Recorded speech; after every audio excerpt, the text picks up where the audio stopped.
Welcome to Grit and Gravitas with Ann and Annie, bringing you savvy, spirited stories of success. We're excited to deliver 30 minutes of inspiration, impact, and goodness. We'll be bringing you guests and friends from around the country who have very special work and personal journeys. I'm Ann Deeter Gallaher, your co-host with Annie Carnathan, and this is Grit and Gravitas. Let's go!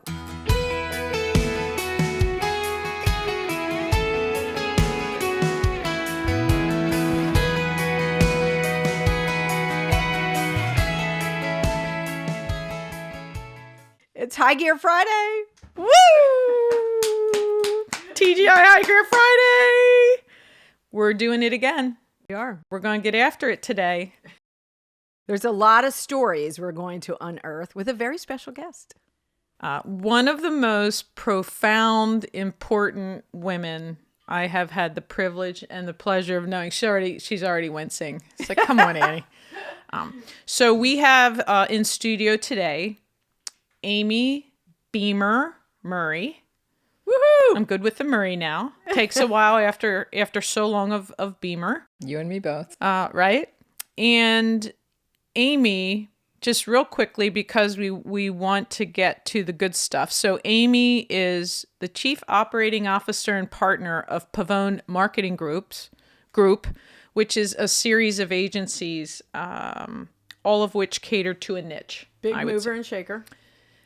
Big mover and shaker. And I met Amy 29 years ago when she started with Michael, and at that point, his former partner. Run there for 29 years. So loyalty, right up there with one of my most valued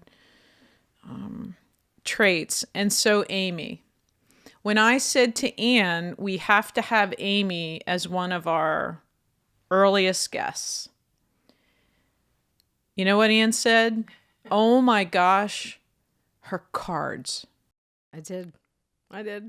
And Ann and I could do an entire show about how important we think it is to write notes, to write to people. And virtually as long as I have known you, you do that so consistently. And to me, so profoundly. It's like a horoscope. When you send me a card, I read it thinking, how did she know? And I've said this to you. Like at the points to which I get what you wrote to me, I think that was, what would I have done without that? So can you talk around a little bit? And it's not just me. Sure. It's been Ann. It's been almost everyone you touch. Absolutely. And so what happens with that? Because that's what I think of when I think of you, and so does Ann. Well, that'll be my tombstone for sure. When people gather when I'm gone, that's what people will remember about me. They may remember me as a business person or something else, but the cards will be sweet. The cards will be the thing, and they'll have them. Like if people choose to keep them, they have them forever. So I've always done that. I mean, I've always loved doing that. It's a passion of mine. It's an obsession of mine. I'm a little, I take it to an extreme sometimes, but I think it's so important, and I think it's a lost art. Mm-hmm. And, it's easy to shoot off a text or send an email or whatever, but it's like to take the time to write the note, put it in the mail, and give someone, just that little bit of a break or a little bit of a breath in their day, I think is super important. And I think as we age and as we get through different life stages, you go from celebrating weddings and births, and then people start getting divorced, and now people are starting to get sick, unfortunately, and they're losing parents, and we're in sort of this mess where we're, trying to raise kids and, trying to deal with aging parents, and people have a lot on their plates, and women have a lot on their plates. And I think sometimes you just have to reach out and say, hey, I hope you're having an okay day. And if you aren't, it's okay. Like there are people that have your back, that, that want to see you do well. And, yeah, I mean, if that's the thing that I'm known for at the end of the day, I'm perfectly okay with that. I see this orbit women have where things are crashing into each other. There's no air traffic control. Women just have an extraordinary amount of constant big decisions, little decisions that they have to make. And what we do with our time is the biggest vote of all. So not only do you do that with your time, you've done it as long as I've known you. And I get the giving part. I get that better than anything. But what does that really do for you? Because to do something, Amy, that consistently for that long, that profoundly from your heart, the vulnerability that you're accepting by sending that from your head to your heart out into the world, to me, is stunning. I mean, it's breathtaking. And I do it. Anne does it. We're absolutely aligned in what that means. But what do you think that's done for you in doing this for so many years? What is it about Amy that makes that so consistent and so profound? I mean, I think when I think about it as a form of ministry. And I was just gonna say that. And I don't mean that in the religious sense of ministry, but I think that it's my offering to the world. And it is the thing that I believe can make a difference in people's lives. I'm not in a financial position where I'm donating millions of dollars to causes and that sort of thing, but I can impact people individually in that way. And I'll say when I turned 50, there was all this talk about, hey, let's have a big party. Let's do this upright. And I'm like, I don't want to party. I reached out to people and I said, send me a birthday card and write something about me and you in the card, something we did together, a memory you have. And this was across from, cradle to where I am now, across work, across college, across high school, all that sort of thing. And I will say, when I did that, I thought I knew what I was asking for, but when it came back and I sat and I started to read the cards, I'm like, I'm getting a preview of what the end looks like, of what my funeral looks like. And I literally, first of all, I got like 350 cards, which was amazing to me. But then secondarily, I could only read like 10 at a time, and I'd walk away from the pile and just be like, so emotional. I have to, and I would get anecdotes from people saying, hey, I remember when you gave me this piece of advice and it really changed my life. And I'm sitting there, and I mean no disrespect when I say this, I'm sitting there thinking, what was that conversation and when did I say it? And I think that's the thing that stops you in your tracks and says, wait a minute, like, I'm having an impact. Like, there are things that we go into, big meetings, big clients, that sort of thing. And you're like, I have to have an impact. You have a big job. I have to have an impact here. But what you don't realize, and I'm sure this happens as a parent too, you're impacting every step along the way. There are no gimmies. There are no throwaways. You are having an impact, positive or negative, with every interaction that you have with people every day. I believe that. And the goal is to be the best part of someone's day. And I don't think in retrospect that you ever understand fully, because we don't sit there and reflect. I'm not a rear view mirror person. I got too much coming at my windshield, to keep everything on the rails and in my lane. And when I look at that, I think, holy smokes, to your point, you got to sit there and go, here's the sum total of every seed I've sown that had a true, meaningful, real connection. Because there's some people that now that's I'm assuming that's wallpaper too. And I go back and read everything you've ever sent. And not only does it become more meaningful, it becomes more profound. And I'm not, I should be more emotional. So it's not to say I'm not, really out there. But just now, like, I felt sort of the lump in my throat, and I'm thinking, I'm going to have to keep, so like, what is going on here? Like, I have tears in my eyes. And when you look at that and what you've done, like, we don't ever really get that payback, if you will, in terms of that feedback back. And one of my Achilles heels, I think, if someone's not telling me how they feel about me, they must not feel anything. What? It's not remotely true, but it's how I'm wired. Mm-hmm. And that's why I'm constantly telling people how I feel. Because I feel like if I don't, they're not going to know. And how would I ever reconcile the not knowing? And when I look at you, who is someone I can't say enough about, we're very different. Our styles are different. Like I'll be volatile to you on the phone. Yes, yes, that's, yeah. And I think, whew, but you know where I'm coming from. And I go out of my way, it's nothing to do with you. You know, we're in the same business. And so I think there's just a uniqueness and a specialness to you that constantly connects, even though our styles and so much is different. But this profound connection that means the most to me is always there. And as women, we can agree to disagree on the style, on the way we communicate, on what we do, on how we see things. But if there's enough common connection, yowza, 350 things come back to you. Absolutely. We talked earlier that we're in the connection economy. And I think especially in the midst of the pandemic and coming out, your relationships are really what has been our lifeline. And the fact that you're making sure those in your life or in your orbit, not even your closest friends, you're going out several layers to make sure that they know, what you've noticed about them, what you think about them. We're in the word business. You run a significant creative agency and you also deal in data, but data has narratives with that.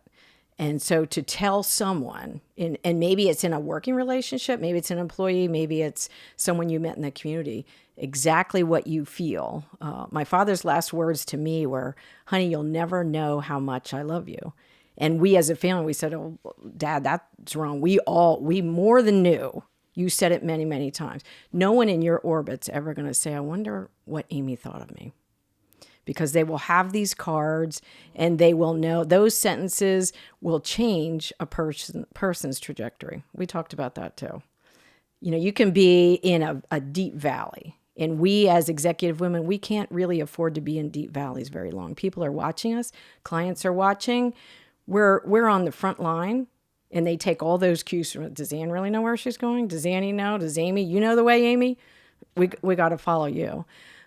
Those types of words, when someone sends a card, it's just like, oh my gosh, I can do it. Today is the day. I got this battle.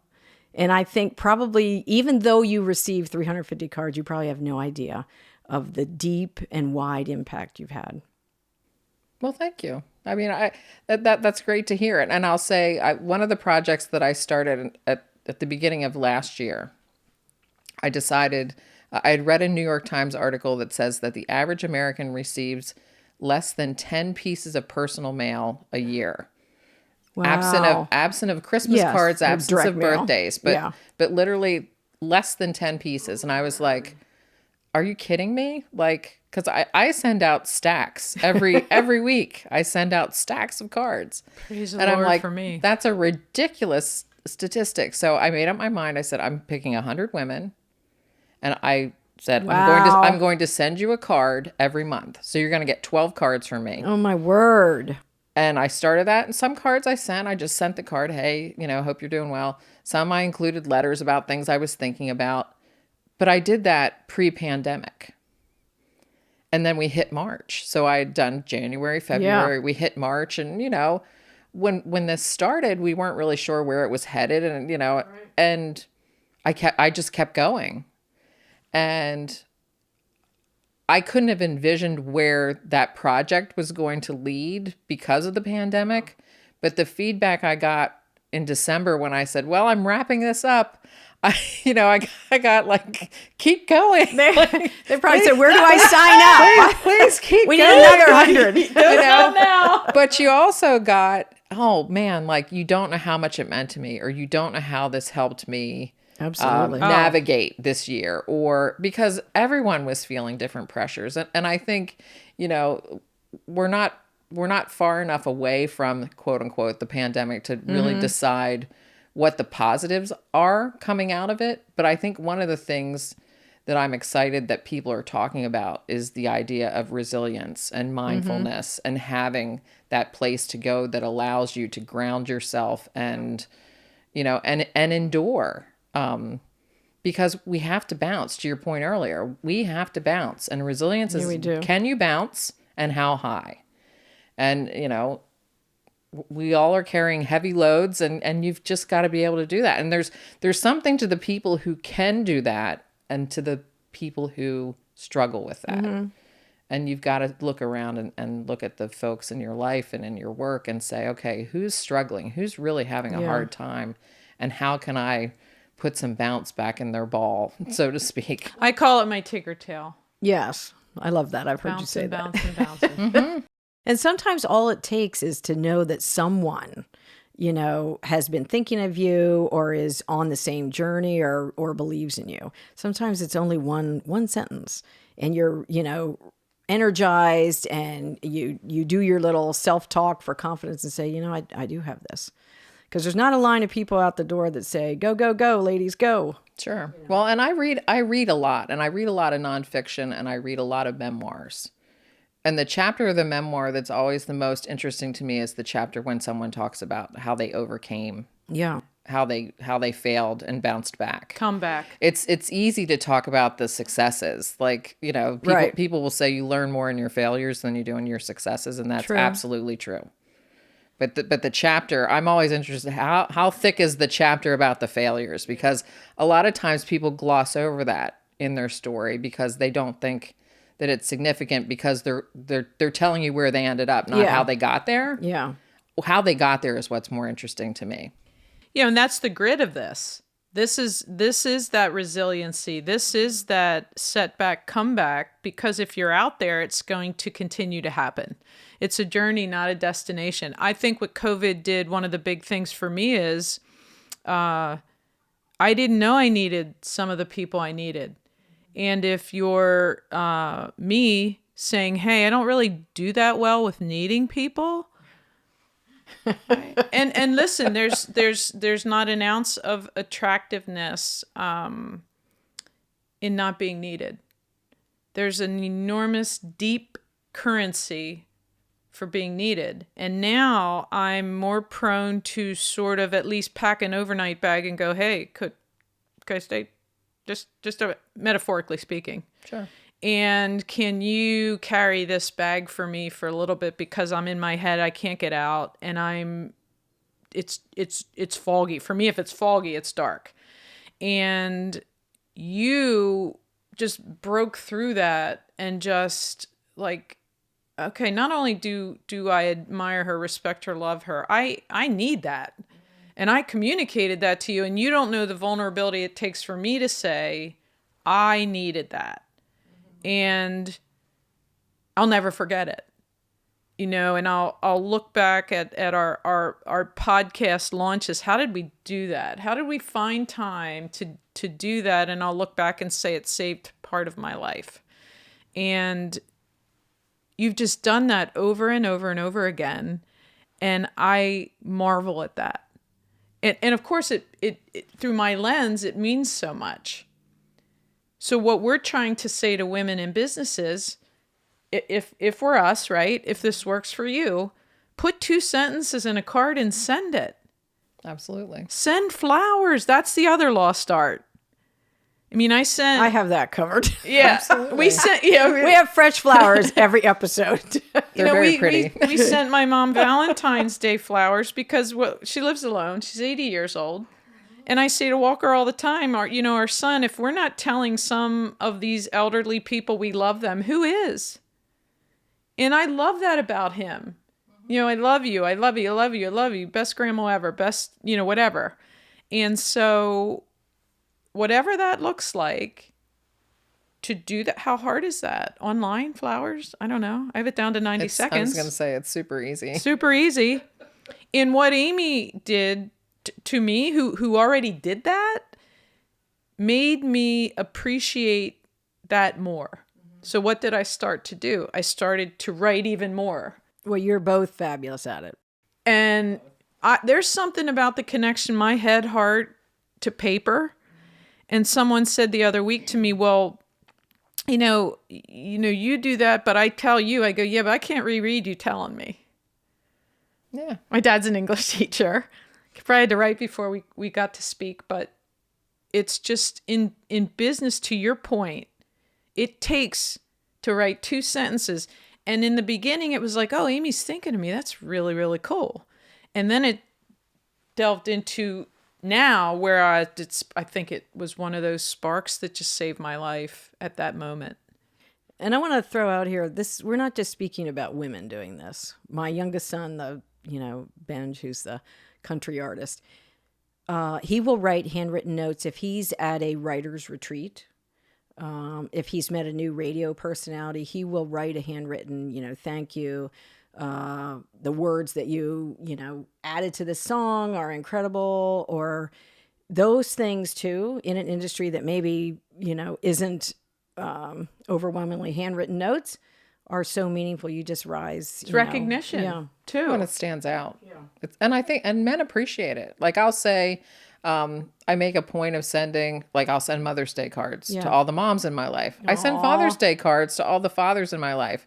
And I'll say the mailing of Father's Day cards to the men in my life, whether it's people I work with, whether it's friends that I've accumulated along the way, I get more feedback from that. Wow.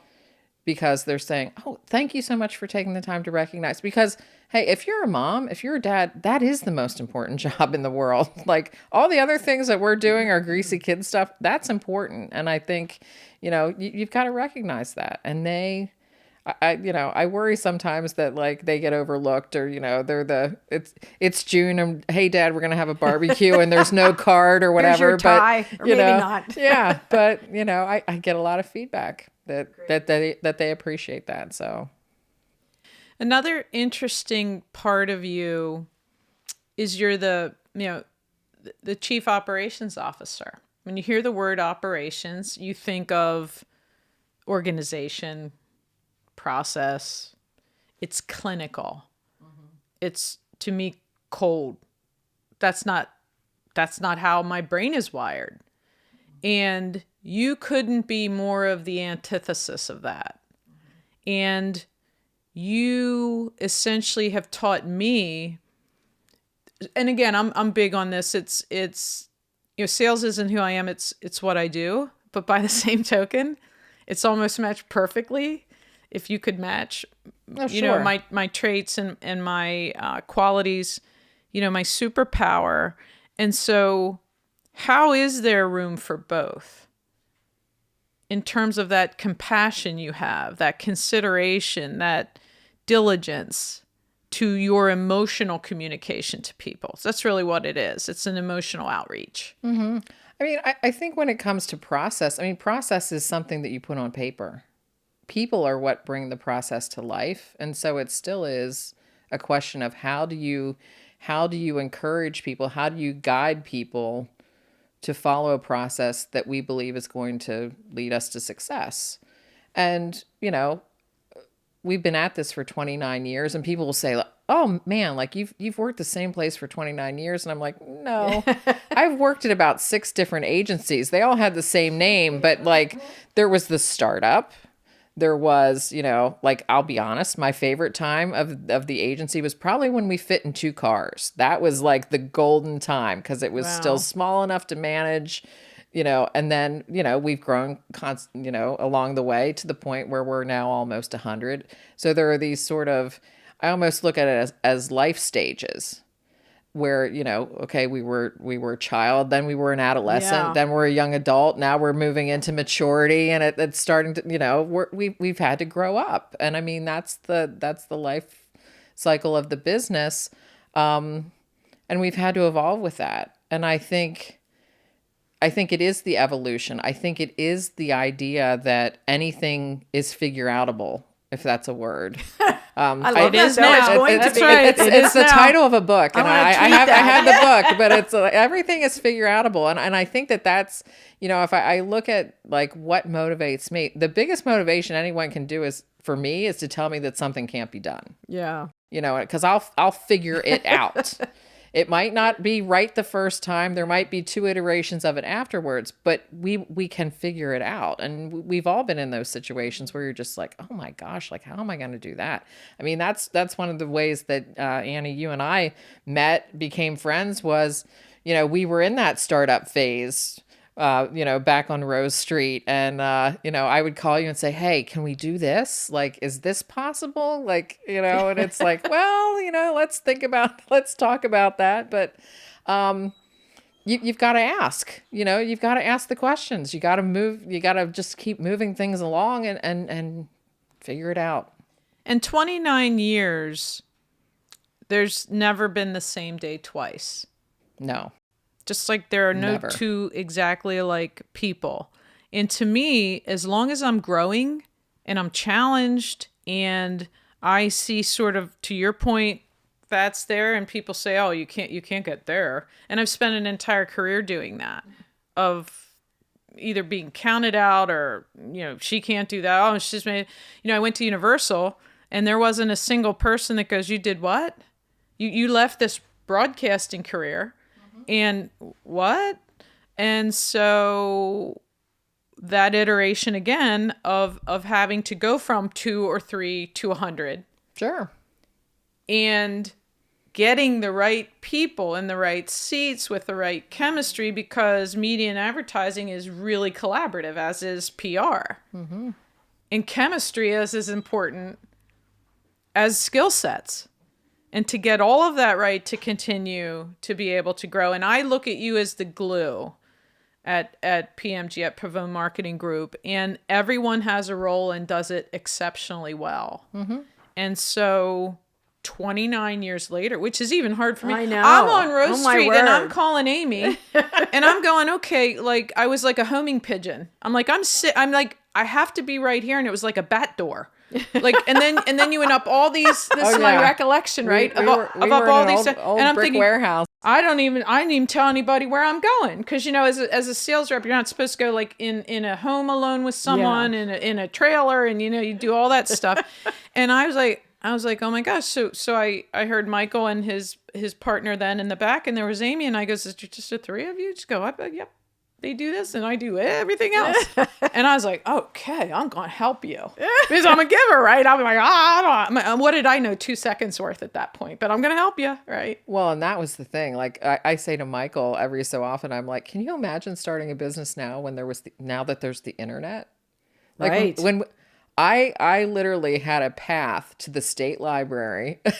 Oh, I know. Like, because it's like, okay, we need to figure out how to do this. Okay. And I go off and find a book or an article and come back. And now it's called Google. Yeah. And the snarky side of me is like, now when you have the, and I'm not bashing millennials by any stretch, but they'll say like, I couldn't find anything out on the net. And I'm like, I bet I can find something on the net. But you just bubbled up another really critical trait to me in business is humility. Mm-hmm. And it's almost as important to say, I know what I don't know. Oh, absolutely. I was always very good at that. Oh, I knew that. And we three have that in common. And I'll be on a call, regardless of what it's for, or we used to say, old school in a meeting. And I'll stop and say, I really don't know the answer to that. And then I'll ask someone else on my team. And then it's like, we'll get back to you because, wow, I think we limit everything by saying we know it all. Mm-hmm. We limit every single possibility because no one can.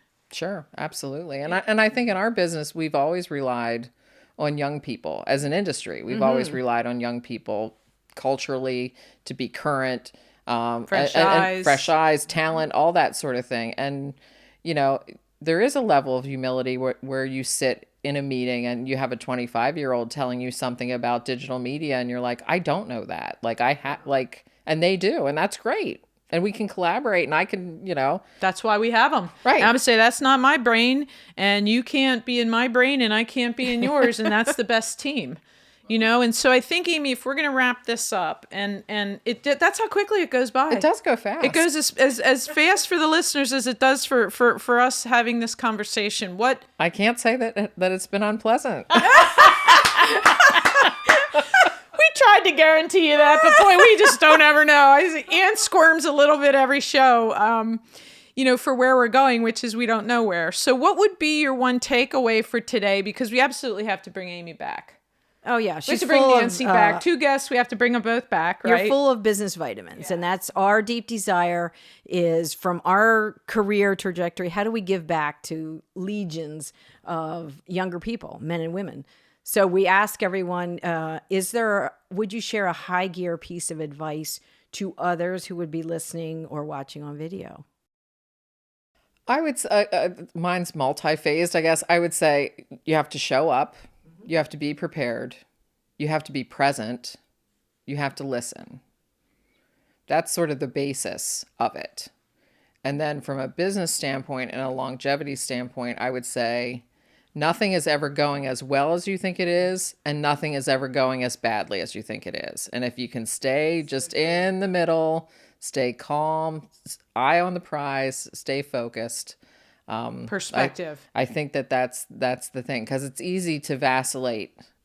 And I think, in today's time, I think we have, the paradigm has changed. I always thought that my value was created by taking complex things and making them simple.